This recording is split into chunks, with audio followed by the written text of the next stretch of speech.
Kalau disiapin dulu ke kelas. Siap. Teman, sebelum kita mulai kegiatan hari ini, yang baiknya kita berdoa menurut kepercayaan masing-masing. Doa dimulai.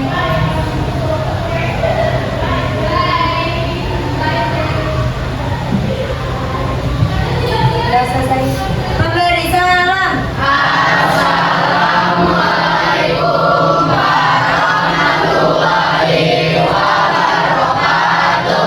Ya, waalaikumsalam warahmatullahi wabarakatuh. Nah, Mari teman-teman, sebelum kita memulai kegiatannya, KBG kita berdoa menurut kepercayaan masing-masing. Doa dimulai. Sudah selesai. Memberi salam.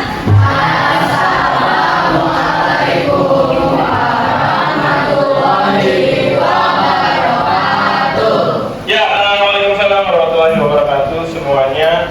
Dari sini kedengaran semua kan, dari pojok-pojok, depan, tengah, dan lain-lain. Yang masuk ada siapa aja nih, kira-kira?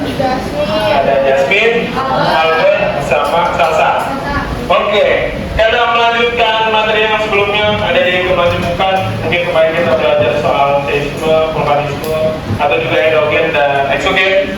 Kali ini kita lanjut lagi nih, soal bagaimana kemajemukan aktivitas ekonomi, tapi lebih condong kepada sosiologinya di mobilitas sosial. Ada yang tahu mobilitas sosial sebelumnya? Gimana? Evan, kira-kira? Mainnya, apa nih kira-kira? Mobilitas, contohnya deh. Kalau lo mungkin Alicia, ada yang tahu? Mobilitas itu apa sih? Alicia? Nggak tahu? Itu nih? Gimana nih? Mobilitas sosial nih kira-kira? Belum tahu kalau juga Anda nih? Belum tahu. Oke, karena kita belum tahu banget semua teman-teman yang ada di sini belum tahu soal mobilitas sosial. Kita bahas secara lebih rinci. Gimana sih mobilitas? Artinya perpindahan status yang dimiliki seseorang. Kalau misal kelompok misalnya tinggi. Contoh, kita bisa lihat, misalnya dalam perusahaan, startup. Mungkin dulu betul kalian hanya tentang buka amal atau mungkin OLX dan lain-lain. Sekarang startup terus berkembang. Tapi akhirnya ada perusahaan namanya Shopee, Tokopedia dan lain-lain. Ya kan? Nah itu kalau gimana perkembangan bisanya lebih tinggi dan bisanya lebih turun atau bisa lebih rendah. Kayak di Bukalapak yang mungkin 2018 naik, tiba-tiba turun. Perpindahan status ini disebut perpindahan statusnya kelompok. Bisa terjadi antara kelompok dan bisa seseorang. Jadi sampai sini paham semuanya teman-teman? Nah, dalam soal materi kali ini kita belajar soal bagaimana pengertian dari mobilitas, bentuk mobilitas, faktor pendorong, penghambat, sampai mungkin kita bahas soal dampak positif dan negatif dalam mobilitas sosial. Nah, pertama kita bahas dalam pengertiannya dulu. Secara rincinya, mobilitas itu adalah bagaimana perpindahan status. Ingat, perpindahan status. Kata kunci yang dibuat adalah perpindahan status. Jadi memiliki seseorang atau kelompok. Dalam ini kita bisa melihat ini bisa aja ke atas atau ke turun atau ke bawah atau sederajat. Simpelnya ya teman-teman. Pengertian adalah perpindahan status ini. Kalian harus melihat. Contoh misal nih, Ezer dulu adalah tukang ojek. Mungkin 5 atau 10 tahun ke depan, Ezer bisa jadi seorang menteri atau presiden. Karena itu adalah bagaimana mobilitas soal status sosial. Atau misal Santik, dulu Santik adalah pro player tes, misalnya gitu ya. Ya kan, misalnya nih, nah karena dia nggak jago lagi, akhirnya dia turun. Jadi misalnya penjual atau mungkin penjoki. Ibarat kasarnya mungkin yang tadinya dia ada di yang paling atas, bisa jadi paling bawah. Atau rinciannya, misal, ini kalau kita lihat Ipung deh, ya kan, misalnya Ipung dulu adalah pembalap profesional, ya kan, misalnya, tiba-tiba ternyata Ipung turun prestasinya, jadi pembalap antar kampung, misalnya gitu. Nah itu bisanya rendah, gitu. Tapi bisa juga sederajat. Misal, Anjani sekarang jadi guru di 103. Tapi bisa aja Anjani dipindahin jadi guru di SMP 182 atau sarjana, ya kan misalnya. Nah itu adalah bagaimana bisa aja sederajat, teman-teman. Contoh hal itu kita bisa lihat dengan adanya perpindahan status yang dimiliki seseorang. Kalau misalnya kelompok misalnya tinggi. Contoh yang kita bisa lihat, misalnya dalam perusahaan startup. Mungkin dulu benar kalian hanya pernah buka lapak atau mungkin OLX dan lain-lain. Sekarang startup terus berkembang. Tapi akhirnya ada perusahaan namanya Shopee, Tokopedia dan lain-lain. Ya kan? Nah itu lalu bagaimana perkembangan bisa aja lebih tinggi dan bisa aja lebih turun atau bisa lebih rendah. Kayak tadi Bukalapak yang mungkin 2018 naik, tiba-tiba turun. Perbedaan status ini disebut perbedaan status yang kelompok. Bisa terjadi antara kelompok dan bisa seseorang.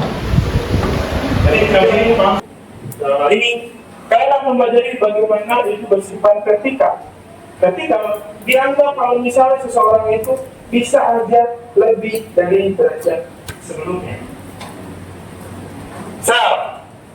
Kita lihat, mungkin Lutfi dulunya adalah seorang pegawai swasta. 5 tahun 10 tahun ke depan dia bisa diangkat jadi manajer.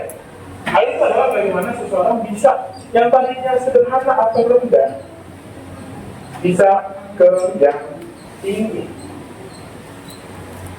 Bahasa kasar adalah jabatan. Jabatan seseorang yang lebih rendah bisa lebih tinggi. Gitu. Nah kalau kita belajar soal horizontal itu bagaimana tidak akan mengubah derajat yang lebih atas atau lebih bawah. Dia hanya tetap sejajar. Ada buktinya kalau ini naik, kalau ini adalah sejajar. Contoh, kayak tadi dari kelas, mungkin Anjani adalah dari guru 163 dipindahin ke 182 ke sarjana. Nah itu adalah perpindahan statusnya dong, wilayahnya dong, tempatnya dia ngajar. Tapi tetap posisinya dia jadi guru. Kecuali ketika dia pindah ke sarjana atau 182, dia jadi kepala sekolah, itu akan vertikal. Karena tadinya guru tiba-tiba naik jabatan. Beda kalau misalnya tadi dipindahkan sebagai guru aja, itu akan sejajar. Nah, seperti ini, paham dulu teman-teman? Oke. Jadi vertikal apa sih vertikal? Naik. Vertikal itu? Naik. Kalau horizontal? Sejajar. Lalu kita bahas ada namanya intra sama antar. Tahu bedanya intra sama antar? Tahu? Intra. Jadi ini, kalau kita bahas dari antar dulu. Antar akan melibatkan generasi di dalamnya. Kemudian, kalau antar adalah beda generasi.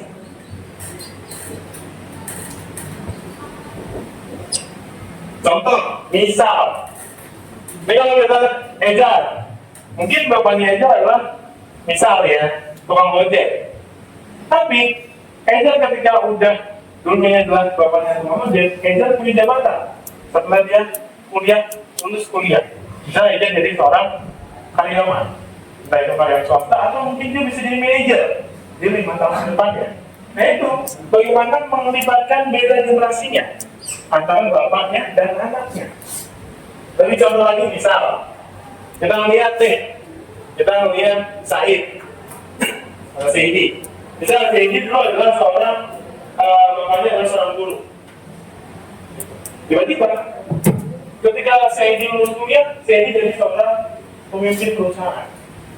Nah itu adalah beda antara generasinya dalam mobilitasnya. Nah terus kalau misalnya intra, berarti dalam generasi yang sama. Generasinya sama.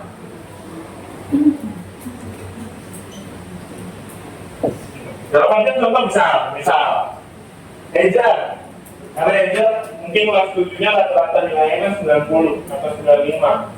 Guru mengkategorikan itu adalah nilai yang sempurna untuk bisa lompat kelas ke kelas 9. Jadi ketika Ejar udah naik ke kelas 9, itu Ejar adalah perpindahan sosial statusnya. Yang tadi mungkin pelajaran kelas 1 dan kelas 8 ikutin angkatannya, bisa langsung naik lompat kelas ke kelas 9. Nah, itu adalah status juga. Status sosial itu digambarin, bukan soal jabatan, tapi soal kenaikan tingkat sota. Jadi gini, status itu kita bagi, di mana status sosial sebenarnya kalau kita lihat status sosial itu bisa dilihat. Misal ada namanya tadi kalau kita lihat yang pertama jabatan. Terus juga ada mungkin tadi kalau kita menaikkan pangkat atau mungkin kenaikan pengetahuan. Misal tadi mungkin ini IQ dari ranking misalnya dia 100. Tiba-tiba ketika yang ranking udah SMA itu menaikkan IQ-nya bisa sampai 10. Nah itu juga perbedaan status sosial. Karena menunjukkan kemampuan dalam berpikir dan pengetahuan. Jadi kalau kita lihat kira bedanya dalam vertikal itu naik, kalau horizontal itu sejajar. Nah kalau intra itu adalah pasti generasinya sama. Dan kalau antar itu adalah generasi yang beda. Jadi harus dibedain. Nah, kita melihat ini dalam 4 bidang bentuk. Dalam hal ini, kita mempelajari bagaimana itu bersifat vertikal. Vertikal dianggap kalau misalnya seseorang itu bisa aja lebih dari derajat sebelumnya. Misal, kita lihat mungkin Lutfi dulunya adalah seorang pegawai swasta. 5 tahun 10 tahun ke depan dia bisa diangkat menjadi manajer. Hal itu adalah bagaimana seseorang bisa yang tadinya sederhana atau kerja bisa ke yang tinggi. Bahasa kasar adalah jabatan. Jabatan seseorang yang lebih rendah bisa lebih tinggi. Gitu. Nah kalau kita belajar soal horizontal itu bagaimana tidak akan mengubah derajat yang lebih atas atau lebih bawah. Dia hanya tetap sejajar. Sejajar. Kata kuncinya kalau ini naik, kalau ini adalah sejajar. Contoh, kayak tadi yang dibilang, mungkin anjani adalah dari huruf 163 dibedain ke 182 terus ada aja. Nah itu adalah perpindahan statusnya doang, wilayahnya doang, tempatnya dia ngajar. Tapi tetap posisinya dia jadi guru. Kecuali ketika dia pindah rendah itu ada 182, dia jadi kepala sekolah, itu akan vertikal. Karena tadinya guru, tiba-tiba naik jabatan. Jadi kalau misalnya tadi dipindahkan sebagai guru aja, itu akan sejajar. Nah, seperti ini, tahu dulu teman-teman? Oke. Jadi vertikal itu mesti vertikal. Vertikal itu dari ini. Kalau horizontal, lalu kita bahas ada namanya intra sama antar. Lihat bedanya intra sama antar. Lihat intra. Jadi ini, kalau kita bahas dari antar dulu. Antar adalah melibatnya generasi di dalamnya. Berarti kan, kalau antar adalah beda generasi.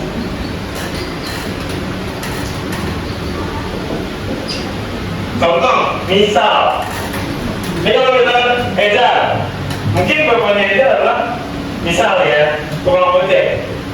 Tapi Ejar ketika udah dulunya adalah bapaknya tukang ojek, Ejar punya jabatan. Setelah dia lulus kuliah, misalnya dia dari seorang karyawan, entah itu karyawan swasta atau mungkin dia bisa jadi manajer di 5 tahun depannya. Nah itu bagaimana melibatkan beda generasinya antara bapaknya dan anaknya. Tapi contoh lagi misal kita melihat Said atau Saidi. Misal Saidi dulu adalah seorang bapaknya adalah seorang guru. Tiba-tiba ketika Saidi lulus kuliah, Saidi jadi seorang pemimpin perusahaan. Nah itu adalah beda antara generasinya dalam mobilitasnya. Nah terus kalau misalnya intra, berarti dalam generasi yang sama, generasinya sama.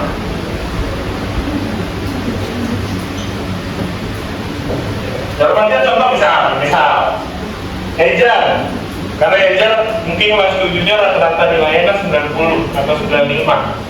Guru mengkategorikan itu adalah nilai yang sempurna untuk bisa lompat kelas ke kelas 9. Jadi ketika Ejar udah naik ke kelas 9, itu Ejar adalah perbedaan sosial statusnya. Yang tadi mungkin pelajaran kelas 1 dan kelas 8 mengikuti angkatannya bisa langsung naik lompat kelas ke kelas 9. Ya itu adalah status juga. Status sosial itu digambarin bukan soal jabatan, tapi soal kenaikan tingkat seseorang. Jadi gini, status itu kita bagi di mana status sosial sebenarnya, kalau kita lihat status sosial itu bisa dilihat. Misal ada namanya tadi kalau kita lihat yang pertama jabatan. Terus juga ada mungkin tadi kalau kita menaikkan pangkat atau mungkin kenaikan pengetahuan. Misal tadi mungkin ini IQ dari Randy misalnya tadi ada 100. Tiba-tiba ketika Randy udah SMA itu kenaikan IQ-nya bisa 110. Nah itu juga perbedaan status sosial karena menunjukkan kemampuan dalam berpikir dan pengetahuan. Jadi kalau kita lihat nilai bedanya adalah ketika itu naik, kalau digital itu sejajar. Nah kalau intra itu udah pasti generasinya sama, dan kalau antar itu adalah generasi yang beda. Jadi harus dibedain intra dan antar. Nah lanjut, dalam hal ini kita punya namanya faktor pendorong. Biasanya kalau kita lihat dalam namanya mobilitas sosial atau orang bilangnya itu adalah mobilisasi yang kalau lebih baik lagi. Biasanya ada faktor pendorongnya. Yang pertama kita lihat dari namanya individu. Orang kalau pengen punya namanya status sosial itu pasti punya keinginan individunya. Misal ada anak petani, ketika anak petani itu punya namanya ambisi buat punya kesuksesan, itu termasuk dalam individu. Ambisi dia mulai dari sikap, sama pengetahuan dan keterampilan. Misal, Evan dari anak petani, dia rantau ke Jakarta, belajar, sampai mungkin sekolah di universitas terbaik di Indonesia. Nah, ketika itu dia membanggakan namanya anaknya dan juga membanggakan bapaknya. Pertama, kalau kita melihat dari individu, itu bisa aja melihat pengetahuan dan keterampilannya. Dan mungkin itu hanya dari dirinya pribadi untuk bisa berkembang melampaui orang tuanya atau melampaui orang-orang sekitarnya. Hal itu bisa didorong dengan namanya individu. Nah kalau struktural itu adalah bagaimana kesempatan kalian. Dan makanya struktural gunanya terkait dengan kesempatan. Yang pada dimaksud kalian itu bisa jadi apapun yang mau kalian capai. Misal dan struktural, contoh, karena Indonesia kan negara demokrasi, ya kan? Nah itu adalah bagaimana seorang itu bisa dapat kesempatan buat jadi seorang pemimpin di daerah maupun di nasional. Misal, kalian Evan, mungkin Evan sekarang adalah seorang pengusaha tambang. 2 tahun kemudian ada namanya pencalonan calon gubernur. Misal. Nah, itu bisa aja kesempatan seseorang itu bisa menempati jabatan tersebut. Karena kesempatan itu bisa dimiliki sama siapapun. Maka dari itu, hal ini bisa aja Evan menjadi calon gubernurnya, menyalonkan. Nah, itu adalah bagaimana mobilisasi atau mobilitas sosial itu terjadi. Ya karena seorang pengusaha dan seorang pemimpin sama sebagai mobilitas. Cuma yang beda adalah strukturnya. Struktur yang dipunya pemerintahan dan swasta itu beda. Biasanya disempatan sama kesempatan seseorang. Atau ambil contohnya misalnya Saidi anak petani orang biasa. Karena dia udah kuliah di universitas ternama, dia pengen nyalonin jadi calon presiden. Karena itu kesempatan terbuka, Saidi kepilih. Nah itu adalah bagaimana struktur untuk bisa menempati suatu jabatan yang ingin dipunyai atau dicapai. Dan terakhir, kita melihat ini dalam ekonomi sama politik. Karena mobilitas sosial ini banyak diperoleh dalam ekonomi dan politik. Kalau misalnya ekonomi nggak berputar, nggak ada namanya profesi atau pekerjaan yang ada. Begitu juga kalau nggak ada politik di dalam ekonomi, nggak akan ada namanya politik yang bisa kita berikan solusinya. Dalam artian, politik dalam ekonomi itu adalah salah satu yang sejalan. Tanpa ekonomi, masyarakat yang akan berkembang, dan tanpa politik, masyarakat yang akan bisa mengatur hal negara atau penyelenggaraan negara. Jadi, 3 hal ini dalam 4 hal dalam faktor pendorongnya sangat maksimal untuk kalian bisa masuk ke dalam aktivitas sosial. Oke, ada juga faktor penambah. Kita melihat ini dalam kemiskinan. Kemiskinan dimaksud adalah status penyebab kemiskinan. Biasanya penyebab kemiskinan karena adanya pendidikan yang tidak merata. Pendidikan yang merata bisa banget buat namanya kemiskinan itu merajalela. Karena orang tidak berpikir untuk mencari pendidikan, untuk berpikir. Makanya orang akan terus miskin, yang membuat akhirnya orang nggak mau bekerja keras untuk status sosial yang dipunyai atau yang dimiliki. Kedua, biasanya faktor itu dalam mobilitas sosial adalah diskriminasi. Yang kita bisa lihat, kalau misalnya cewek nggak harus jadi seorang pemimpin, hanya di rumah aja untuk urus rumah tangga. Dan itu biasanya digolongkan sama ras, suku, agama, dan Islami. Kalau diskriminasi, kita bisa lihat dalam ras. Contoh ras, kita bisa lihat dengan kulit putih dan kulit hitam yang terjadi di Amerika. Orang kulit putih boleh menjadi pemimpin negara, tapi orang yang kulit hitam nggak akan boleh, karena dicap sebagai jeleknya negara atau mungkin suatu kekerasan di dalam negara. Tapi itu akan terus berkembang dalam setiap faktor penghambat ini. Dan faktor penghambat ini akan lebih sulit buat kita solusi. Atau contohnya, kayak pemilihan OSIS kalian, banyak diskriminasi, mulai dari atas hingga sampai bawah. Hal itu adalah bagaimana diskriminasi yang terjadi. Yang ketiga, faktor yang terakhir adalah bagaimana stereotype gender. Banyak orang bilang kalau ternyata pekerjaan seseorang yang kita anggap itu adalah yang berat, contoh pilot, kontraktor, atau mungkin masinis, itu nggak boleh ada dalam stereotype gender. Dianggap kalau misalnya pekerjaan laki-laki itu nggak boleh diambil sama pekerjaan perempuan, karena pekerjaan laki-laki adalah pekerjaan yang berat.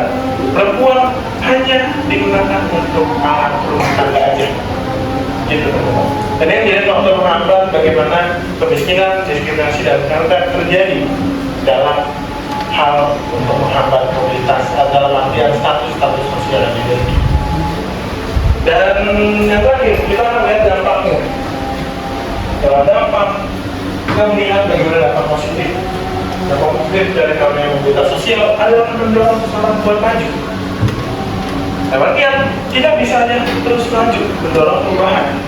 Misal, kalau kita melihat ada pemimpin muda, itu bisa saja mendorong seseorang buat maju, memperbaiki negara atau memperbaiki peraturan yang dipunyai.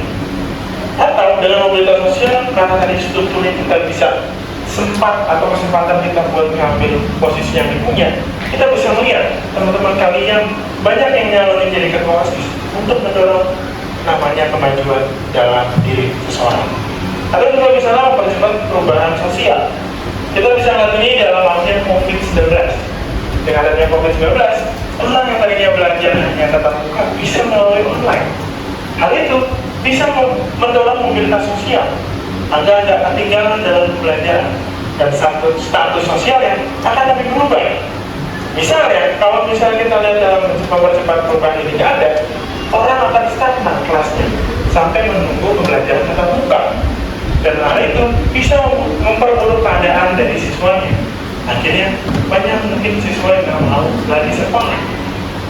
Maka dari itu, mobilitas sosial jadi peran utama buat kita melihat mempercepat perubahan sosial. Atau hal ini bisa kita lihat dengan adanya perubahan mobil bensin menuju mobil yang rendah emisi kayak mobil listrik. Nah, terus kalau kita lihat ada namanya dampak positifnya, pasti ada namanya dampak negatif. Kita lagi dengan kecemasan. Contoh, ketika orang udah ada di jabatan yang paling tinggi, kayak misalnya gubernur dan lain-lain, itu nggak boleh namanya orang itu merasa kayaknya jabatan ini harus lama dipegang sama orang itu, dan itu bisa menghambat seseorang atau orang lain untuk mengambil jabatannya. Bahwa kecemasan itu bisa membentuk seseorang untuk namanya tetap menjadi seorang yang ada di jabatan tersebut. Contoh, kita lihat kayak Jokowi dan juga Gibran. Nah, itu adalah salah satu hal kecemasan dalam mobilitas sosial. Atau misal Anjani udah 1 periode menjabat, tapi Anjani nggak mau turun dari jabatan ketua MTK. Nah, hal itu bisa menjadi faktor penghambat untuk ada yang ada dari Anjani atau ada dari kelas 6, kelas 7 itu nggak bisa nyalonin lagi. Nah, itu akan ada kecemasan juga buat Anjani karena dianggap sebagai ketua MTK bisa menjadi pride-nya. Terus yang kedua, biasanya ketika mobilitas terjadi penghambat itu adalah tentang melemahnya solidaritas. Hal ini banyak terjadi.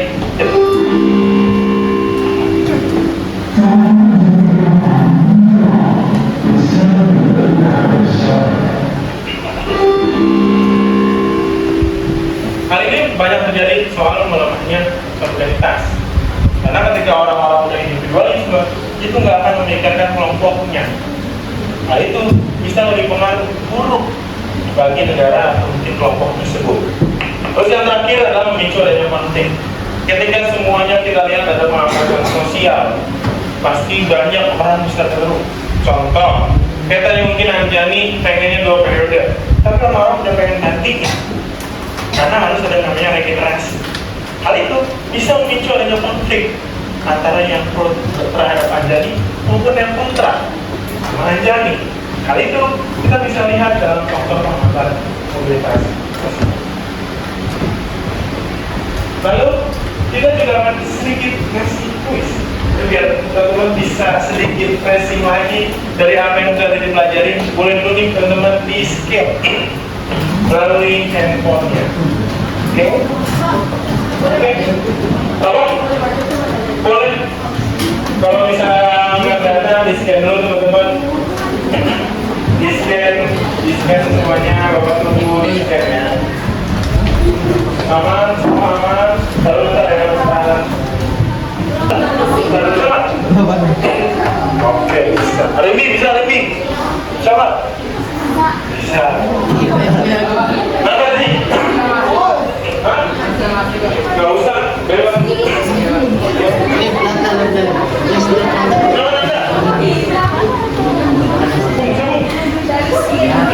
Oke. Coba dilihat teman-teman baru ada 29 kemarin. Dari total 36. Nanti ada 30 karena 30. Oh, berapa kelompok siapa yang mau makan? Mau sampai ke mana nih? Ya udah. Tadi ada 30 orang. Oke? Bersiap semuanya teman-teman? Oke, kita berikan. Ya, nggak apa-apa udah. Alicia bisa Alicia? Oke, ditunggu Vidya. Oke, ditunggu. Semuanya ditunggu. Ada hahaha siapa tuh hahaha? Rizky. Oh, oke. Lalu apa? Teman-teman masih ada yang belum ada Vidya juga. Biar bisa biar.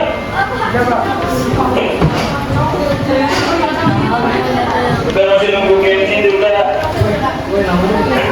Yang ini bisa jadi. Oke. Apa? Rizky. Bisa Pak? Oke. Udah semua? Oke. Bapak Ibu ya. 10 detik ya, dari 10 detik. 10, 9, 8, 7, 6, 5, 4, 3, 2, 1. Buka Pak. Ya.